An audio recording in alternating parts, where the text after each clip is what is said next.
This is Tom Fabian, multimedia editor of The Rocket, and this past Friday I got the opportunity to sit down with internet personality and YouTuber Jenna Marbles. Our generation is one of the first to grow up and to be able to say, I want to be a YouTuber when I grow up. With the changes to YouTube in the recent years, what would you say to SRU students who still hold that belief of wanting to be a YouTuber? Well, I think that there's definitely a barrier to entry now that wasn't there like when I started YouTube. There is some algorithmic things that make it so it's more difficult to just organically grow as a YouTuber. But I think that something that will always exist regardless of platform is someone's passion or excitement about doing something that they want to do, which is how I started on YouTube, and I think that that will be a constant across the board. So if you're a student right now and you want to get into YouTube, like that passion is something that people will always respond to. So if it works on YouTube, that's great, but if it doesn't, it's probably easily translatable in other platforms in the future.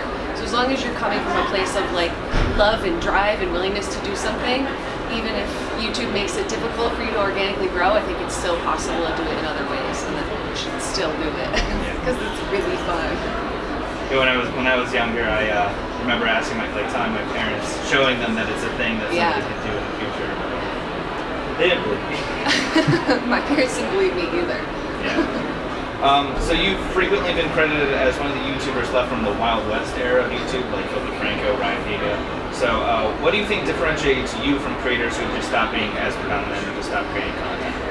I think consistency has a lot to do with it, like not, falling off or not posting, because it's, my livelihood, my life, so I post every week. Even when I'm tired, I don't feel like it, or life's getting weird and hard. And I think also that there's just those people that you mentioned started on a time on YouTube when you couldn't make money, and most people didn't know that you could or didn't ever dream that it was a possibility. So it's the organic wanting to make something and share it that I think drives people to create longer and stay consistent and be on the platform for longer. I think it's just consistency and being driven by mostly just wanting to giggle and laugh. Yeah, you can tell when a YouTuber is like that. You can. So over the years, has it been difficult to adapt your content or change, or have you liked the change or been more organic? Yeah, I mean, I like the change, but it has been difficult, to sort of figure out what you want to do or what you want to say or how you want to portray that to the world, and sort of finding a way to do that while still make yourself happy. For me, the change has been completely selfish. I was like, I'm just gonna make me laugh all the time. So that's the transition that I've gone through most recently, which has been really nice and really fun, and also rewarding that people are responding to that in a positive way. But I think it's just a constant path of evolution and changing, and making things that reflect who you are at whatever time you are in your life.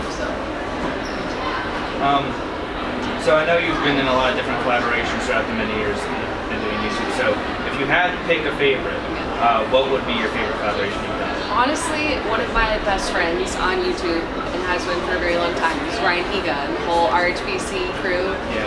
We've done 2 things together, one of which was a surprise to me. But just working with them, anytime I have an opportunity to hang out with them or work with them, it's just magical. They're the best people. So RHPC as a whole is my favorite, always and forever. They've been around for a really long time. They've adapted a lot to their own Yes. And if you could change one thing about your YouTube career, what would you change, the path you've taken throughout the years? Well, I'm an idiot, so I film, edit, and upload all in the same day, and always have, and it is the worst plan.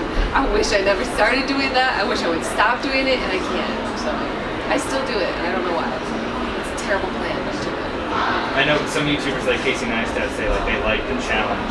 Yes. Is that are there days I really like this challenge, or are there days you have today? You have days of all kinds where, I agree that it forces you to be consistently creative on a regular basis. It's sort of like a muscle, you get better at it. But if stuff goes wrong, all of a sudden you're just screwed, and you're I should have just given myself a little more time. What's wrong with me? But it's not a good plan, but it is an effective plan, and it can be really rewarding. And it does force you to create on a regular schedule, but it gets real messy. I can imagine. So this is one extra question because I'd be remorse if I didn't ask you. Okay. Among the creators I watch on YouTube, I watch Jack's films. Oh my God, boy! I swear to God, I'm kidding. What? I just want to know what are your personal opinions on his attacks, if you will, on your dogs? This boy has been slandering me on the internet. I'm kidding. I mean, we've been friends for maybe 10 years now. I don't know where or why or how we started this rivalry, but it's pretty fun. Yeah. But his dogs are garbage in the trash, and mine are a lot better. And I will box him. The next YouTube fight. Yeah, the next YouTube fight is going to be co-ed, no weight class, me and Jack's. I'm going to beat